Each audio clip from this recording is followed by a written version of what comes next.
Et dans le cadre de cette journée de réflexion qui a porté sur l'ethnie dans la politique au Togo, et après les différentes communications et les débats qu'il y a eu, et il est évident aujourd'hui que c'est une préoccupation partagée par la société civile, les formations politiques dans notre pays, et que c'est une réalité dont souffre le Togo. Et ce constat ayant été réalisé, il s'agissait alors de proposer des solutions pour qu'on puisse sortir donc, de cette situation. Parce que ça ne servirait à rien de ne pas en parler. Et ne pas en parler, c'est de repousser le débat et probablement à nos enfants qui pourraient le faire dans des conditions douloureuses. Et pour cette raison, des propositions concrètes ont été faites, non plus des propositions qui sont celles du parti, mais des différentes formations politiques et de la société civile. La nécessité que nos gouvernants même s'en chargent, se saisissent de ce problème et en parlent pour dissiper les malentendus. Et on pourrait peut-être, par une analyse superficielle, penser que l'ethnie kabyè est bénéficiaire de cette situation, alors qu'en réalité les Kabyè en souffrent autant que les autres ethnies. Et ces éléments aussi ont été mis en relief dans le cadre des débats. Et dans ces conditions, c'est que c'est un mal dont nous devons nous guérir.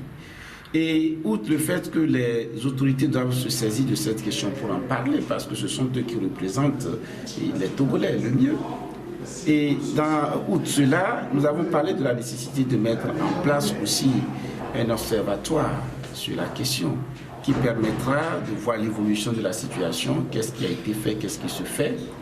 Il est indispensable aussi qu'il y ait des procédures précises et claires pour pouvoir avoir accès à l'emploi et des questions des postes de nomination, de sorte que les gens n'aient plus l'impression que l'ethnie est un facteur déterminant dans les choix qui s'opèrent. Il a été proposé aussi au niveau des partis politiques que les langages soient policiers, de sorte à instituer une sorte d'hygiène dans le langage, et l'hygiène qui puisse donc éviter des dérapages et qui pourraient encourager des comportements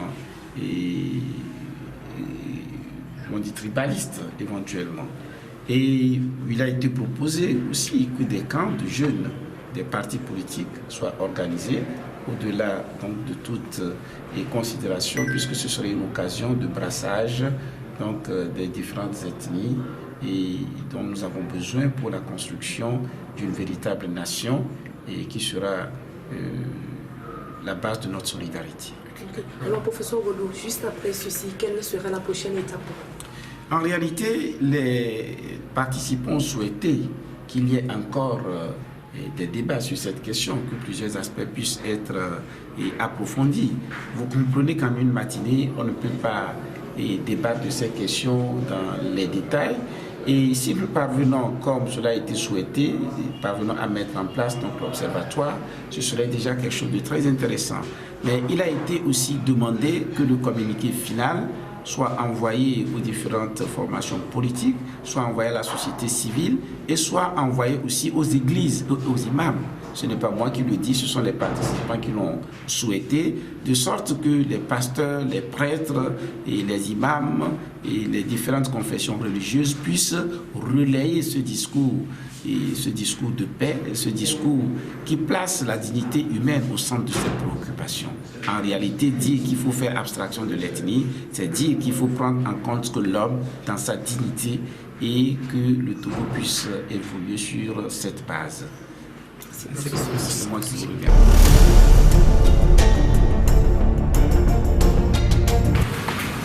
Moi, j'aimerais ramasser mes effets sans prendre de la publication. Je remercie notre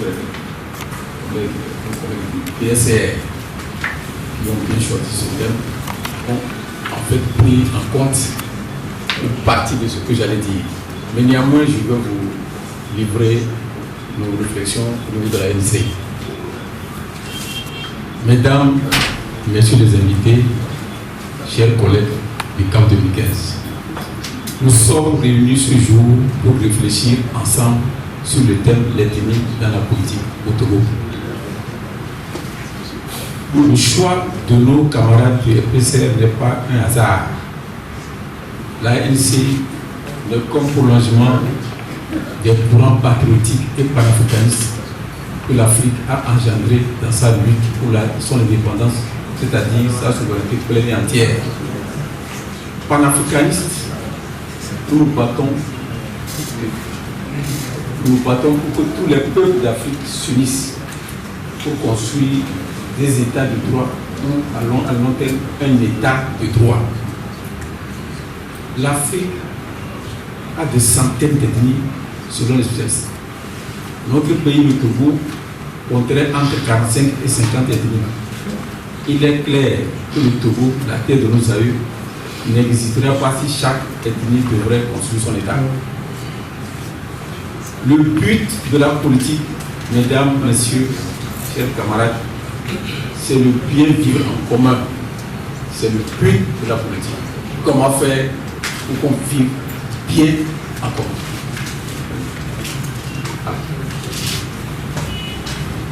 Le rôle d'un homme politique ou d'un homme d'État, c'est de tout faire dans la mesure du possible pour assurer la cohésion sociale et le bien-être de tous. Le Togo est un État colonial, fut un État colonial. Il est devenu un État néocolonial. Raison pour laquelle le Togo, depuis le 27 avril 1958, n'a plus eu le droit de choisir ceux qui le gouvernent. Le président Sylvain Sylvestre a été assassiné le 13 janvier 1963 et le 17 janvier 1963, un autre président, M. Brice Kouroukou et Nicolas, a été installé au pouvoir. Le 13 janvier 1967, le président Nicolas Gruski a été chassé du pouvoir et les mêmes putschistes sont remplacés par le colonel Robert Dadio. Le 14 avril, le colonel Dadio a été à son tour chassé du pouvoir par les mêmes, remplacé par le colonel Yadema. Il a régné d'abord pendant 12 ans sous un régime d'exception, en gouvernant par décret et ordonnance, puisque la constitution a été suspendue dès le coup d'État. En 80, il se taille une constitution sur mesure et devient président fondateur pour régner à vie. Les révoltes populaires de 90 n'ont pas pu le chasser du pouvoir. Il règne jusqu'à sa mort le 5 février 2005. On installe alors son fils au pouvoir et pour le légitimer, des élections prêtes à porter sont organisées.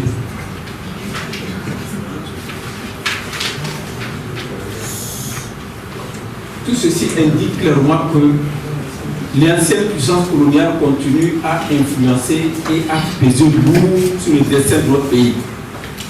Mesdames, messieurs, chers camarades, l'ethnie et la politique au Togo, c'est plutôt l'usage de l'ethnie dans la lutte pour la conservation du pouvoir, pour la conquête et la conservation du pouvoir.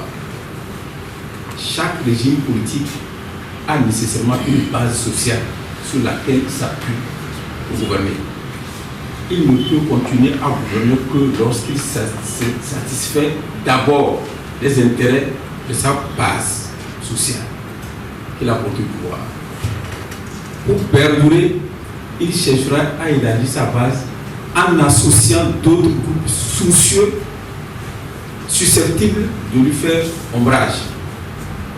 L'État colonial sert d'abord les intérêts des colonialistes et puis ensuite les intérêts de tous ceux qui, dans la colonie, sont prêts de gré ou de force à servir le régime colonial.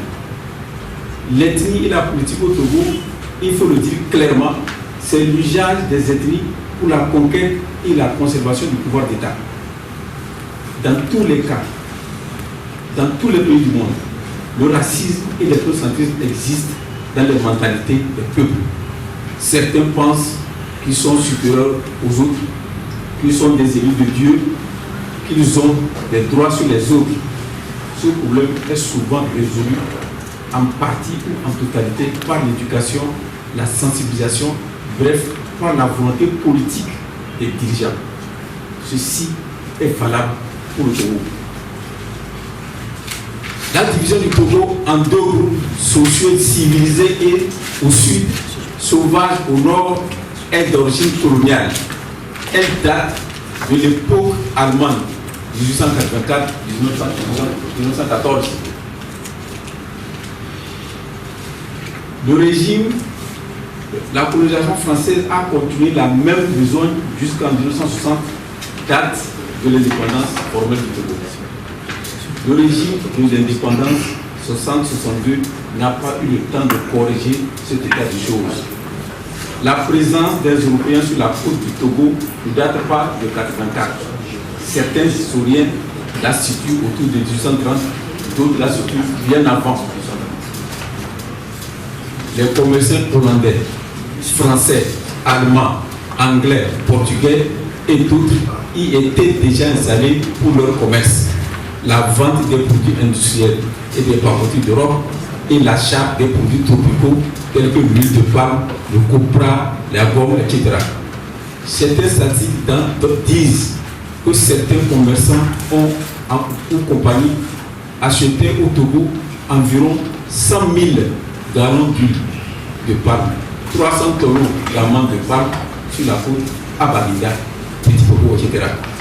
Le journaliste allemand Zoller écrit en 1884 que François débarquant à Baguida constate qu'en quelques instants, un bateau européen en panne dans sa zone, les commerçants européens à bord, en quelques instants, ont acheté 600 tonnes d'huile de palme. Ces Européens qui pénétraient à l'intérieur de la zone du sud sont impressionnés par les forêts immenses de palmiers. En 1902, les Européens estimaient à 36 millions le nombre de palmiers sur la côte sans la région des plateaux. Le chancelier allemand Bismarck en 1989, après l'occupation de la zone côtière, de la demande de cultiver le coton sur toute l'étendue du territoire. La puissance coloniale allemande étant à la recherche de matières premières, décide la construction des voies de communication pour pouvoir drainer ces matières premières de l'extérieur à la côte. La construction des voies de communication nécessite une main-d'œuvre abondante. Il est de même pour la culture du coton, commencée à Togo, à Kwame avec les Nord-Américains.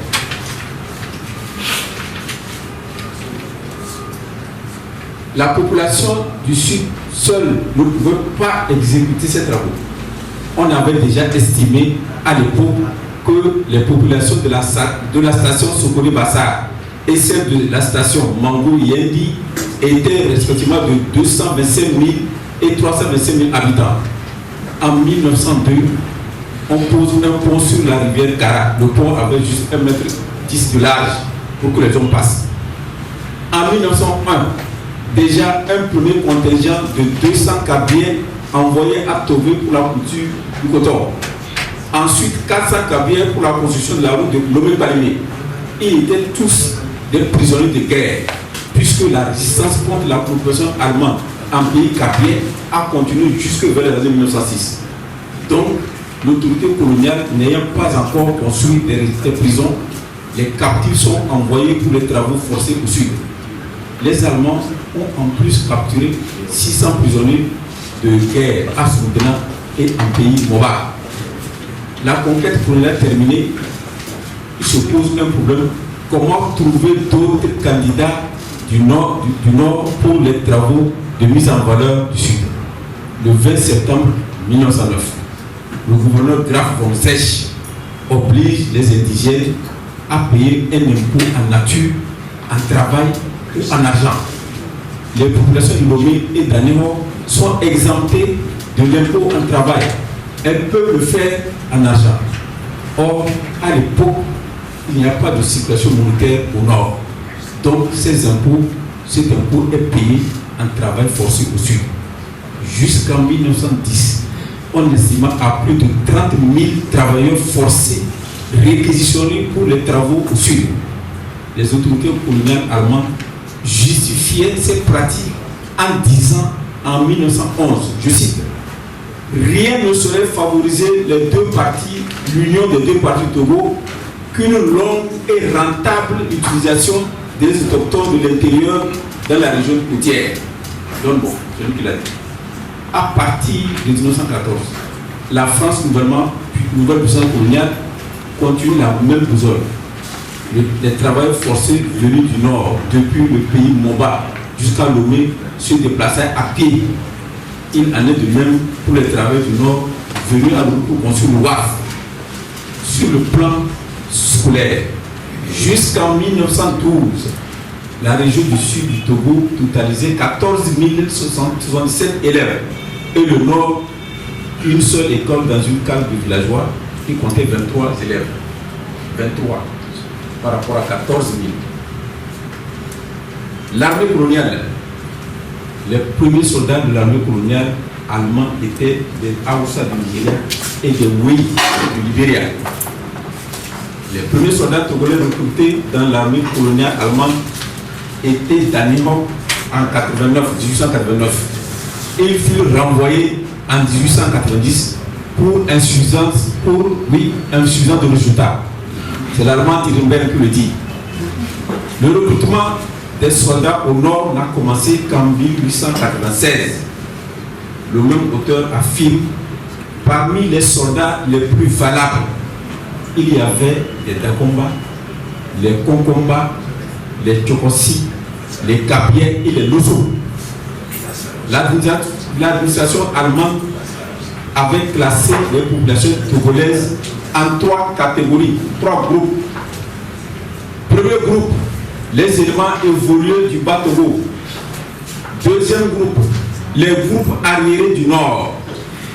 Troisième groupe, entre les deux sincères, le groupe intermédiaire de l'extrême Nord, influencé par l'islam. Donc la division Nord sauvage, Sud sauvage, ça date de là. Dans un rapport administratif adressé à la SDN en 1920, les autorités coloniales françaises disaient, je cite, « La région de Popo est la plus avancée en civilisation. À mesure qu'on remonte vers le nord, la population se fait plus arriérée. Les plus primitifs, les Kabiens, se présentent complètement nus, comme si la vie est le seul signe de la civilisation. »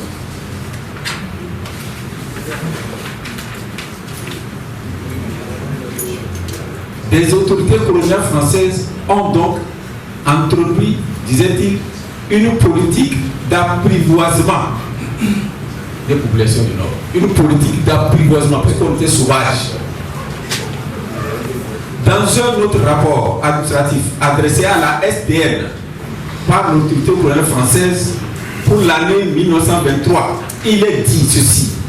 Il est vrai que de toutes les peuplades du territoire, les indigènes Kabiens et Loso sont incontestablement les plus robustes et remarquablement travailleurs et dociles. Le rapport poursuit, cette race cabraise, saine et prolifique, est l'une de celles qui, dans l'avenir, contribueront le plus puissamment à la mise en valeur du territoire. C'est pourquoi la route Sokobi-Kara est baptisée la route de la main-d'œuvre. C'était son nom. Parce que c'est par là qu'on capturait les gens pour venir travailler. La route de la main-d'œuvre. Voilà.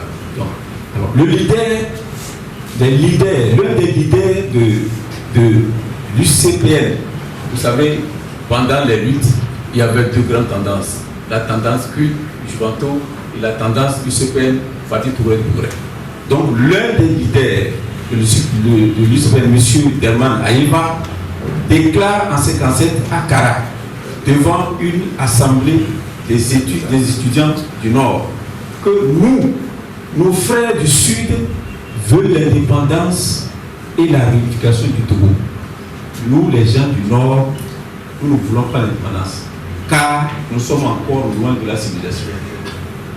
Ils ne considéraient pas les frères du Nord comme des ennemis. Ils souhaitaient que les frères du Nord du Sud attendent que le Nord aussi soit civilisé avant de parler de l'indépendance du Togo.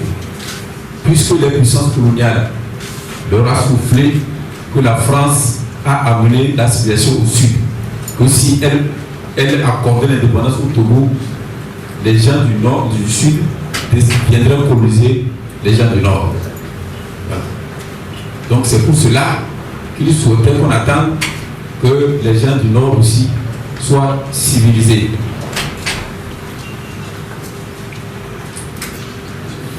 Alors, dès l'assassinat du président Olympio, le 13 janvier 1963, le nouveau président Nicolas Bourski a pris certains décrets, suivant les décrets suivants. Décret numéro 4 DPR-CALN du 21 janvier 1963 pour intégrer les 29 couchistes dans l'armée togolaise. Décret numéro 10 DCCAB en date du 28 janvier 1963, la solde de 16 militaires a été fixée. Le 2 février 1963, le général-chef Yadema est promu lieutenant. Les fonctions importantes sont confiées à ces militaires. Cependant, à chaque échelon, un conseiller militaire français est nommé pour contrôler et orienter les décisions et actions de ces militaires putschistes, d'après Xavier Verschaff. Le chef d'escadron, Georges Métrier. Georges Métrier fait partie, en fait, c'est lui qui a organisé le coup de 1963. C'est un Français. Donc, voilà, le chef d'escadron, Métrier, devient conseiller technique du chef de l'état-major, le colonel Dadjo Kleber. Tandis que le lieutenant Benoît Alain est nommé conseiller technique auprès du lieutenant Étienne Yadema. Une nouvelle compagnie est créée, baptisée Première Compagnie d'Infanterie. Son commandement est confié au lieutenant Étienne Yadema. Au sein de cette compagnie, le lieutenant Étienne Yadema recrute qui il veut et surtout les originaires du Nord. La présence des compagnies du Nord est beaucoup plus importante qu'avant 1963.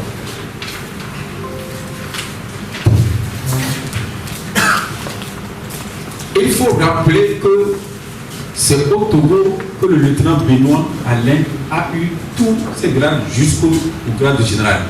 Il a été décoré à plusieurs reprises par Yadema. Il faut rappeler aussi que c'est pour la première fois et afin de justifier leur intervention que le colonel Yadema dit que lors des manifestations du 21 novembre 1966 pour renverser le président Bourski, on a entendu que les manifestants demandaient le départ des gens du Nord. Les femmes du Sud chassaient les femmes du Nord au marché, au grand marché de Lomé. Donc, c'est le général ou le colonel Yadema qui déclare.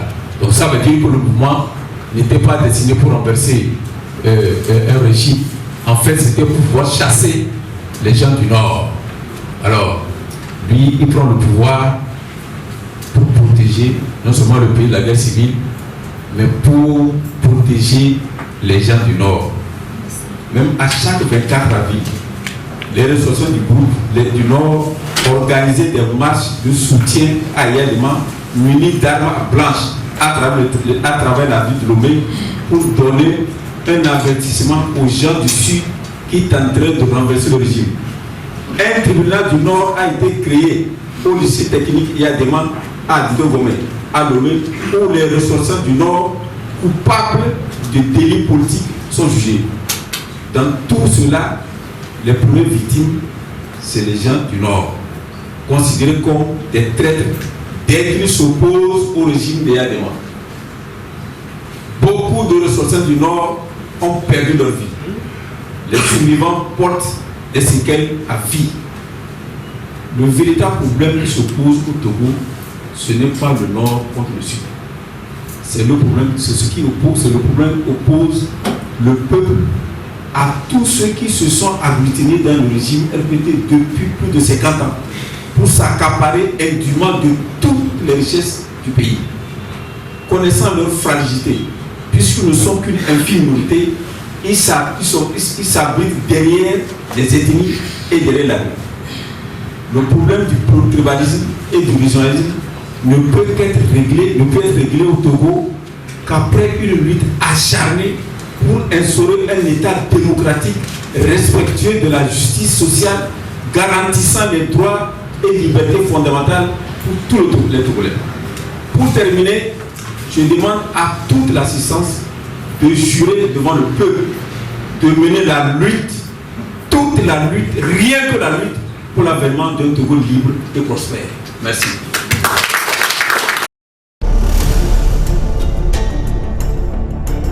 Parce que la pâte s'appelle Akoumé. Mais il arrive qu'ils disent Azaman. Quand on veut guérir un mal, c'est la racine qu'on cherche d'abord. Parce que si vous soignez les effets, eh bien, la racine continuera à marcher.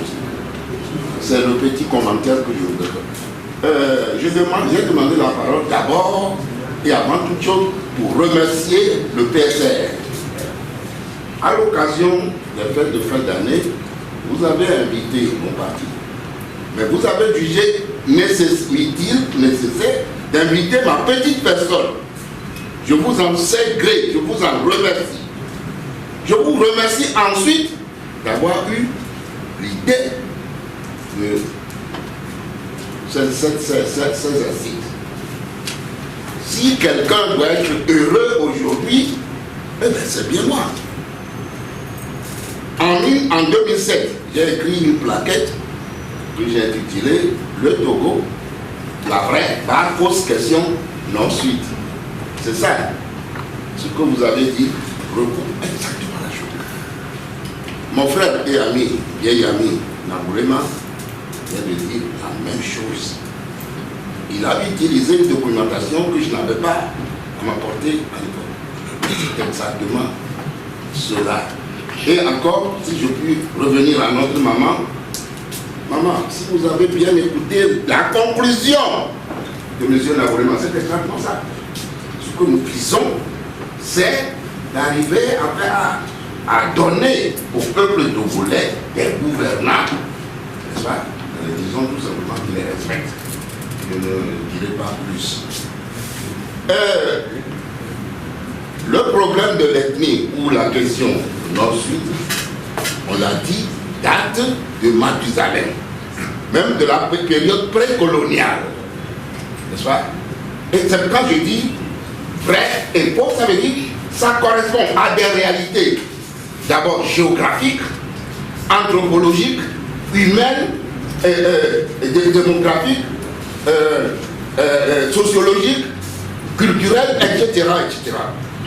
Là où ça devient faux, c'est quand on l'instrumentalise pour conquérir le pouvoir et s'y accrocher indéfiniment. C'est ça. C'est ça. Ceux qui ont déjà parlé ont dit que je ne vais pas entrer dans les détails. Je vais vous dire, raconter une histoire. Vous allez voir que bon, ceux qui aussi, vous savez, du temps des Allemands, nos frères à guerre sont très prolifiques. Et leur terre est devenue très tôt érodée, ne produisait plus. Les Allemands ont décidé, en prendre une certaine quantité, et de les installer dans la région des Wati. Wati, c'est vrai. Hein? On dit Wati parce qu'ils sont les derniers groupes à avoir quitté là-bas. Les Wati ont dit non, on ne veut pas de ces gens-là. Mais le blanc, le colon, le patron, le gouverneur, il décide. Il les implante. Et depuis, qu'est-ce que les Wati ont fait? La ville, nous avons dû les. Eh bien, leur progéniture ont dû entendre parler de ces choses. On a parlé de la manière dont on les a utilisés pour construire des... C'est que travaux construire. Quand j'étais à Petit Dakar, notre professeur Samuel Akelbourou disait à Sidi Touré, Sidi Touré, qu'est-ce que tu viens chercher? Tu vas cultiver des lignes, on va manier. Bon, lui il disait ça pour s'amuser. Mais quand le Sidi Touré est devenu un grand médecin, et le jour où on a tué Sylvanus Olympio, il a pondu un article où il se plaignait, ça lui est revenu. n'est-ce pas? Le petit bouquin, je crois que j'en avais offert une copie à mettre, oui, aujourd'hui, et je vous offre en copartie, en tant que tel, un exemplaire. Il y a un autre petit bouquin que j'ai intitulé Des principes fondamentaux du militantisme. Je me permets de recommander de jeter, de bien vouloir jeter un coup d'œil là-dessus. L'essentiel a été dit, je ne vais pas monopoliser la parole, n'est-ce pas? Et je voudrais que d'autres aussi. Il faudrait que les travaux, n'est-ce pas, soient, on les exploite au maximum. Que les Togolais, n'est-ce pas, les gouvernants, les non-gouvernants, et même en dehors du Togo. Parce que quelque part, le problème togolais, on le retrouve ailleurs. À propos du Rwanda, vous savez, j'ai servi 4 ans en tant que fonctionnaire international des Nations Unies à Rwanda.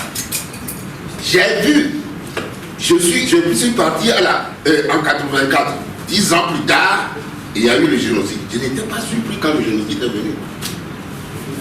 Pour votre carte d'identité, on mentionnait votre ethnie ou je ne sais pas, vous savez. Dans le gouvernement, quand j'y étais, il n'y avait qu'un seul outil. Vous voyez? Sur je ne sais combien de... Et c'est ça. Et une des raisons, justement, qui m'ont amené à écrire ce bouquin, la vraie fausse question d'ensuite, c'est que j'étais hanté par le génocide. Je me disais, mais le Togo est à vit une période pré-génocidaire. Vous voyez, c'est pourquoi j'ai écrit ce bouquin. Dans les années, en 1922, je crois, c'est les Concomba qui s'étaient révoltés contre la colonisation française. La France avait fini une mission militaire. La mission militaire fait son rapport et termine comment? Nous ne sommes pas aimés par les gens du Sud. Donc, nous devons jeter notre dévolu sur les gens du Nord et plus spécialement sur les Cabrets, comme on disait. C'est ça la politique. Et le petit bouquin de Debache qu'il a écrit suite à la mort du jour. In filigrane, cette idéologie revient là-dedans. Donc, comme beaucoup l'ont dit, il nous faut nous battre. Il faut que le peuple togolais se batte, n'est-ce pas? Pour se donner un jour des gens qui sont préoccupés par le sort de leurs citoyens et non pas pour leurs propres intérêts. C'est ça. Et c'est ce que nous retrouvons dans beaucoup de pays africains. Le Djadjamé, là, je ne sais pas comment vous l'appelez. Au lieu de choisir la petite ronde, il a choisi la grande ronde. Maintenant, il dit qu'il va partir. Donc, on cherche où on va aller, on va l'amener. L'Afrique est malade de ces petits potentats. Je dis bien petits, parce qu'en réalité, ils sont petits. S'ils étaient aussi costauds, comme les Hitler ou les Napoléon, encore ou les César ou les Alexandre, nous aurions pu les tolérer. Ils sont, en réalité, sont petits. Comparé quand il y a eu une révolte en Tunisie, on lui a dit, faites un... Oh non, non, le Burkina n'est pas la Tunisie. Il est où aujourd'hui? Il est où aujourd'hui? Il va rien.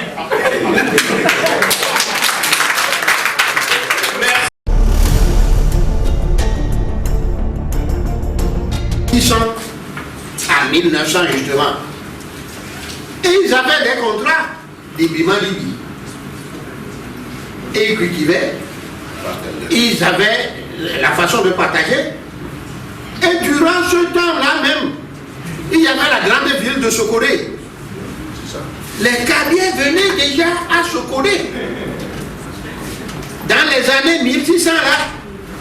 Et ils étaient ensemble. Donc il n'y avait pas de l'ethnocentrisme. C'est quelqu'un qui l'a créé. C'est là où je voudrais attirer l'attention des jeunes. C'est quelqu'un qui l'a créé pour son ventre. Sinon, le Kabyle et le Kotokoli étaient toujours à Sokoré, dans la région centrale où il n'y avait pas le Togo. Le Togo est né en 1884 seulement. Et les Guins et les Mina et les Évé, les Wadji, tout ça se déplaçait.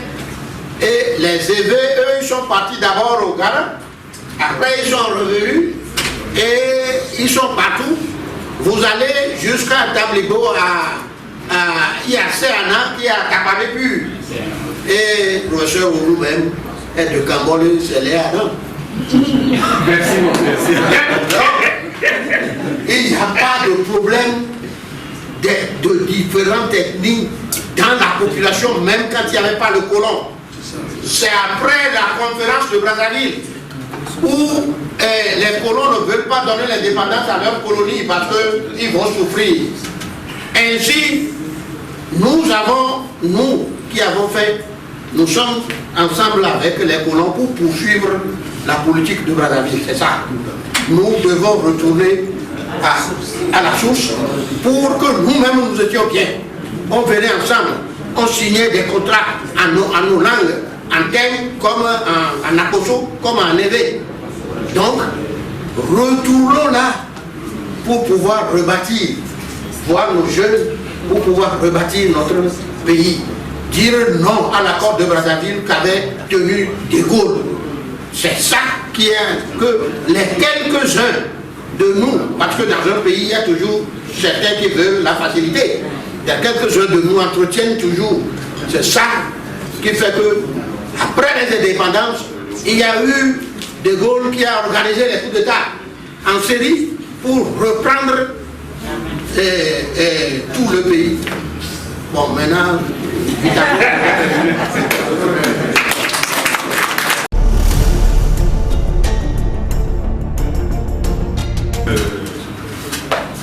notre journée de réflexion, c'était prévu pour 9 h. Nous sommes arrivés dans cette salle. Moi, j'arrivais à 8 h. J'arrivais à 8h10. Il n'y avait que les doyens dans la salle. J'ai dit suffisamment que quand on ne va pas respecter les heures en tant qu'individu, ce thème, on n'aura pas de solution. Ça, c'est dans la tête de tout les gens. Sachez bien que les rendez-vous, il faut les respecter. C'est ce qui fait notre défaut en Afrique, surtout dans les pays sous-développés. Donc je vous dis, chacun dans cette salle, soyez sincères envers vous-même. Ils sont en train de chercher une solution. On ne parle de l'histoire. Les ethnies, c'est dans la tête, c'est le mental. Moi, je n'en ai bénéficié, mais qu'est-ce que ça en fait? J'ai eu la chance d'être fonctionnaire au CACEF. Je n'ai pas fait l'honneur parce que j'avais mon frère qui était dans le RPT, mon oncle. Et toi, j'y rentré, mais tu étais là, il fallait voir les autres. Qu'est-ce qui se passait? Est-ce que je méritais? Mais ce n'est pas le faveur. Il y avait de n'importe quoi. Ma conscience ne me permettait pas de rester. Donc, qu'est-ce qu'il faut démissionner? C'est l'époque du gouvernement. J'avais dit, c'est moi-même. J'ai été à l'école, j'ai mérité, ou bien je ne mérite pas. C'est cette petite faveur-là qu'on vous donne au niveau des services, au niveau de vos fonctions. C'est parce que c'est mon frère, je suis de telle ethnie, et que ça perdure. C'est dans le mental. C'est nous qui avons dit ça. C'est fini aujourd'hui. Sans vous mentir, quand on part, je dis aujourd'hui, quand même, merci au chef de l'État, pas à son parti. S'il a cassé le RP pour faire unir, lui-même, au niveau de l'armée, il a ce problème. Il a essayé, il est en train, au niveau même des institutions. Mais c'est toujours dur. Pourquoi c'est dur? Parce qu'il n'a jamais gagné des élections transparentes et c'est pourquoi il n'est pas libre. Mais à nous maintenant, ils voudront le pouvoir, surtout là, sur le plan politique, de prendre conscience. Moi, cette affaire, je le dis bien, même quand je suis devenu entrepreneur, il y a toujours ces faveurs. Au niveau de l'entreprise, j'ai toujours eu des appels d'offres, pas la presse. Quand je m'en vais au terrain, je l'applique comme il faut. Je suis Togolais, tu es contrôlé, tu es Togolais, nous voulons construire notre pays. L'amitié, ça parlait de la République. Qu'est-ce que c'est que la République? C'est la réflexion. Mais si dans notre texte, nous ne voulons pas changer, et aujourd'hui, les points sont en train de dire les blancs, les blancs, les blancs. C'est en 1947, après la Deuxième Guerre mondiale, que les blancs ont su que nous avons les mêmes groupes sanguins. C'est avant-hier.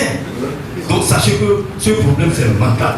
Chacun qui sortira de cette salle respecte les rendez-vous, les heures, dit dans sa tête, aujourd'hui je mérite ou bien je ne mérite pas. Il ne faut pas les gens pas comme et pas talent, pas l'excellence, pas mérite et ceci.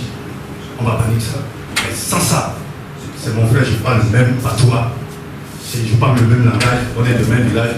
Ça laisse là. Celui qui ne sait pas qu'il est Togolais, ça le va surtout de nos jours. Vous imaginez encore sur le campus, surtout nos étudiants, ça s'appelle pitié.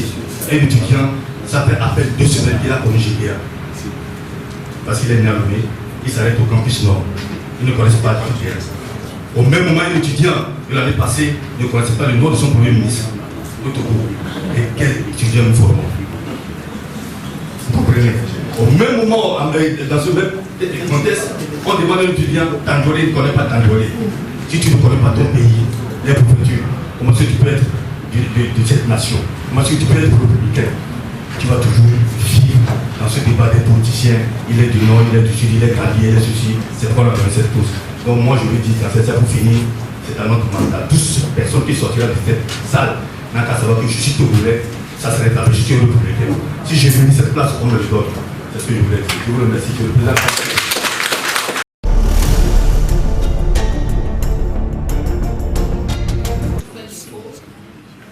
Madame Devant a parlé et a dit qu'on a une seule famille qui gouverne le Togo depuis plus de 50 ans et les gens du Sud sont frustrés.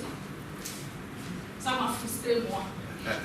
Pourquoi ce n'est pas le Togo qui est frustré? Parce qu'une seule famille dirige le Togo pendant plus de 50 ans et ce sont les gens du Sud qui sont frustrés. Autrement dit, est-ce que les gens du Sud sont aujourd'hui prêts à voir alterner devant, à la tête du pays un autre fils du Sud, du Nord par exemple, un autre Kabylie ou... C'est ça la réalité du Togo, c'est ça le problème de l'ethnie sur le plan purement politique. Et pour pallier à ça, qu'est-ce qu'il faut faire? Je pense que la faute est à plusieurs niveaux.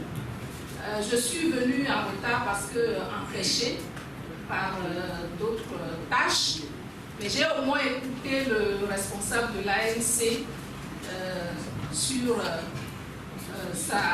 son discours. C'est vrai, il a fait l'histoire du problème ethnique au Togo, mais j'aurais voulu l'entendre plus que ça. Parce que l'ANC est considéré aujourd'hui au Togo comme le parti politique de l'opposition plus grand, de par les résultats des élections. Ça, c'est un fait constant, personne ne peut le nier. Alors, au sein de l'ANC, comment est-ce que l'ANC perçoit le problème ethnique? Les discours, quelqu'un vient le dire, quels sont les discours que nous tenons en tant que responsable, leader politique, quels sont les discours que nous tenons lorsque nous sommes devant la base? C'est ça le problème en réalité. Alors nous devons faire comprendre à la population que le problème n'est pas le Nord et le Sud. Il faut dépasser ça. C'est un problème national et il faut arriver à trouver une solution nationale à ce problème. Lorsque, même au Sud ici, on l'a déjà dit, le problème ethnique est là. Quand par exemple le parti, le cas par exemple, va dans son fief, vous n'allez pas démentir que, quoi qu'on dise, le problème ethnique est là parce que chacun considère son milieu comme son fief. Alors lorsqu'il va, il tient un discours.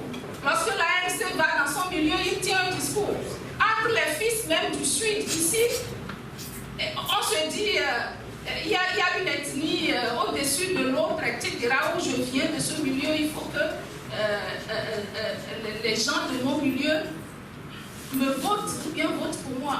Donc je pense qu'il faut lutter contre ce fait-là lorsque nous tenons nos discours en tant que responsables politiques et que nous soyons, nous valorisons nos responsables politiques par rapport aux programmes qui sont présentés et non par rapport à leur provenance ethnique. Je vous remercie.